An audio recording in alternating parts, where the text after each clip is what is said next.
Iran's foreign minister is arriving in Islamabad tonight, raising hopes that stalled talks between the United States and Iran could resume. But Tehran says the visit is officially bilateral, not negotiations with Washington, leaving the fate of next round of peace talks uncertain. Here's what we know so far. Iranian Foreign Minister Abbas Araghchi is expected to land in Islamabad with a small delegation.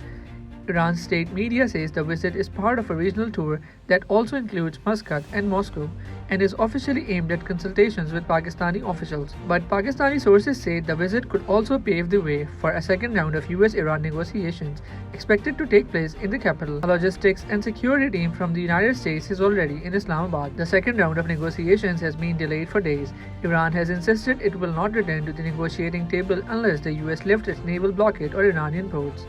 The blockade was imposed by President Donald Trump on April 13th, shortly after the first round of direct talks in Islamabad ended without an agreement. Meanwhile, tensions in the Strait of Hormuz have escalated.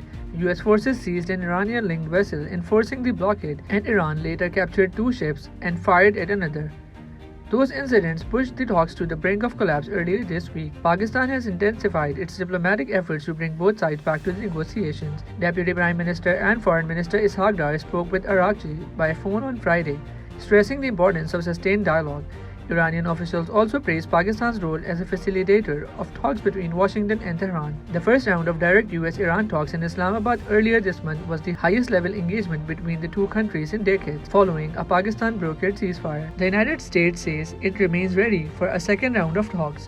White House Press Secretary Caroline Leavitt said President Donald Trump's special envoy Steve Witkoff and his son-in-law Jared Kushner will travel to Pakistan on Saturday morning for discussions with Iranian officials.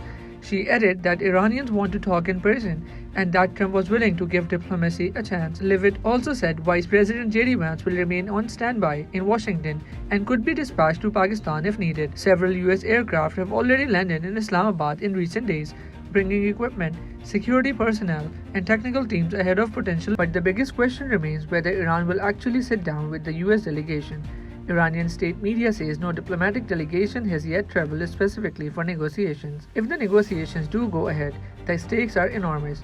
The key issues include Iran's nuclear program and uranium enrichment, US sanctions on Tehran, the future of Strait of Hormuz, and broader regional tensions linked to war. Analysts say both Washington and Tehran are using leverage, particularly control over the strategic waterway, to strengthen their negotiating position. For now, Islamabad has become the center of one of the most consequential diplomatic efforts in the world. Iran's foreign minister is arriving. The US delegation is on standby, and Pakistan is pushing to bring both sides back to the table. But until Iran confirms it will negotiate, the outcome of the talks and the future of the fragile ceasefire remains uncertain.